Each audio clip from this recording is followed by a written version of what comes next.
Hello दोस्तों, आप सभी का स्वागत है आपके अपने YouTube चैनल पाठक एजुकेशन इंस्टीट्यूट पे। आज फिर मैं 5 महत्वपूर्ण गणित के प्रश्न लेकर के आया हूं जो कि छत्तीसगढ़ बोर्ड कक्षा 10वीं के बोर्ड एग्जाम 2024 में आ सकता है। तो आज हम देखेंगे 5 रिक्त स्थानों की पूर्ति से संबंधित प्रश्न। पहला प्रश्न है, वृत्त की परिधि के किसी बिंदु पर व्यास द्वारा अंतरित कोण खाली स्थान अंश होता है, तो यह आएगा 90 अंश होता है। ठीक है, वृत्त की स्पर्श रेखा पर स्पर्श बिंदु से, देखो ये वृत्त है ना, और इस पर कोई स्पर्श रेखा है। ठीक है, ये वृत्त है, वृत्त पर ये कोई क्या है, स्पर्श रेखा है। ठीक है, क्या बोला, वृत्त की स्पर्श रेखा पर स्पर्श बिंदु से, और ये स्पर्श बिंदु यहाँ पर स्पर्श हो रही है, स्पर्श बिंदु से जाने वाली त्रिज्या, अब यहाँ से होकर के क्या जा रहा है, जो त्रिज्या जा रहा है, जाने वाली त्रिज्या क्या होता है, स्पर्श रेखा के खाली स्थान होती है। तो स्पर्श रेखा के क्या होता है, ये लंबवत होता है। क्या आएगा, लंबवत होती है, आएगा लंबवत, मतलब 90 डिग्री बनाता है ये वाला। ठीक है, फिर ये वाला एक बोलोगे, जैसे त्रिभुज बन गया ना, तो ये वाला क्या हो जाता है, उसका कर्ण हो जाता है, ये आधार हो जाता है, लंब हो जाता है। ठीक है, समकोण त्रिभुज बना देता है, कहने का मतलब।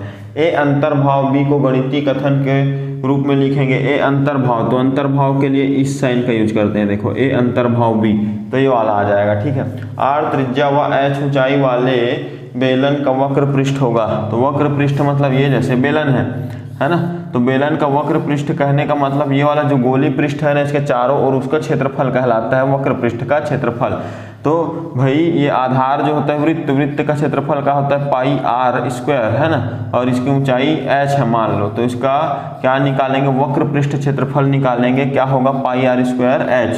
तो खाली स्थान में क्या आएगा, आर त्रिज्या व एच ऊंचाई वाले बेलन का वक्र पृष्ठ क्या होता है, पाई आर स्क्वायर एच। ठीक है, समरूप बहुभुज की संगत भुजाएं, समरूप बहुभुज की संगत भुजाएं क्या होती है, आनुपातिक होती। कहने का मतलब ये देखो, जैसे ये बहुभुज है एक, ये मान लो एक वर्ग है ना, तो ये क्या है 8 और इसका वैल्यू जैसे 2 है, तो इसका वो होगा क्या, मान लेते हैं अपना समरूप, इसी के रूप वाला, एक ही रूप वाला, है ना। तो मान लेते हैं इसमें क्या है, ये आयत जैसे है, मान लो, चलो आयत है तो इसकी लंबाई जरा बढ़ा दे, नहीं तो ठीक है, तो इसका भी जैसे ये बढ़ा दिया है ना, तो 8 2, तो ये क्या हो जाएगा 4 1।